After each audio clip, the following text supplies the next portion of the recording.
Waalaikumsalam warahmatullahi wabarakatuh. Selamat pagi semuanya. Pagi. Kita langsung masuk ke materi hari ini ya. Sekarang kita mau belajar tentang karya sastra. Ada yang udah tahu belum karya sastra itu apa? Nah, jadi karya sastra itu adalah hasil ungkapan perasaan, pemikiran, dan pengalaman manusia yang disampaikan melalui bahasa, bisa secara lisan atau tertulis ya. Nah, dengan keindahan, imajinasi, dan nilai seninya.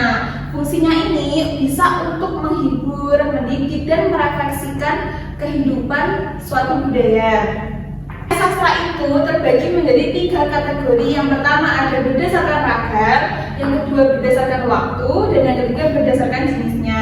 Yang pertama ada berdasarkan ragam itu terbagi menjadi 3. Yang pertama ada prosa. Yang pertama ada prosa.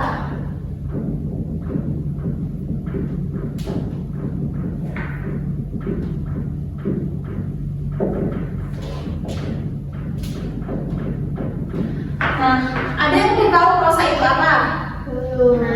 Prosa itu adalah karya sastra yang ditulis dengan bahasa bebas. Ini tidak terikat oleh irama, rima, atau jumlah baris. Dan bahasa prosa ini mirip sekali dengan bahasa sehari-hari. Contoh prosa itu misalnya ada cerpen, novel, dongeng, dan lain-lain. Nanti bisa dicari ya teman-teman ya. Yang selanjutnya, yang kedua ada puisi. Puisi itu apa sih?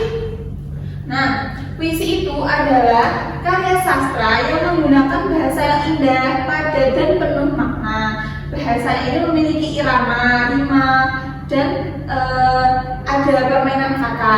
Contohnya seperti pantun, syair gitu ya. Yang selanjutnya ada drama. Drama itu adalah karya sastra yang berbentuk dialog dan tindakan yang presentasikan di atas panggung ya. Contohnya itu ada drama musikal, ada drama modern, terus ada sandiwara gitu. Terus yang selanjutnya tadi kan berdasarkan ragam, sekarang berdasarkan waktu.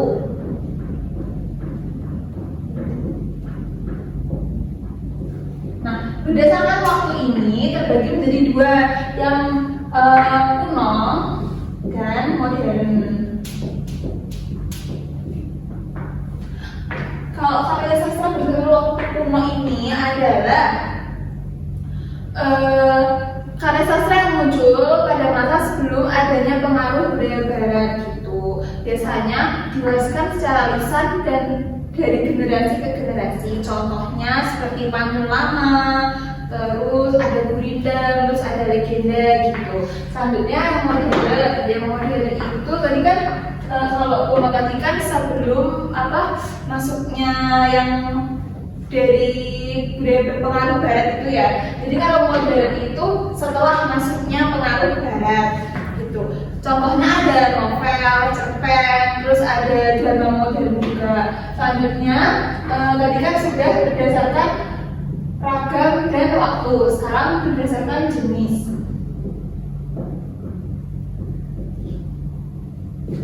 Berdasarkan jenis ini terbagi menjadi 2, yaitu ada fiksi dan non-fiksi. Nah, kalau berdasarkan tadi kan udah ya, berdasarkan ragam, berdasarkan waktu, sekarang berdasarkan jenis. Berdasarkan jenis itu karena setelah dibedakan terbagi menjadi 2, yaitu fiksi dan non-fiksi. Kalau karya sastra fiksi ini adalah karya yang berisi cerita hasil imajinasi, meskipun bisa terinspirasi dari kehidupan nyata. Tujuannya ini lebih ke untuk hiburan, terus dan pengungkapan kreativitas itu. Contohnya itu ada novel, cerpen, terus ada juga dongeng. Terus yang selanjutnya ada non-fiksi. Ini adalah karya yang bersumber dari kenyataan dan dapat dibuktikan kebenarannya.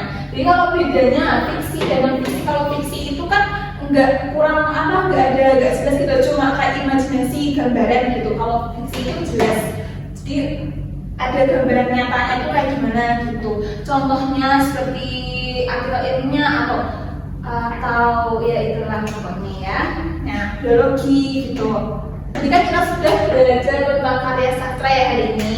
Semoga ilmu yang saya sampaikan ini bisa bermanfaat untuk kalian semua. Dan kita tutup pembelajaran pada hari ini. Terima kasih. Wassalamualaikum warahmatullahi wabarakatuh.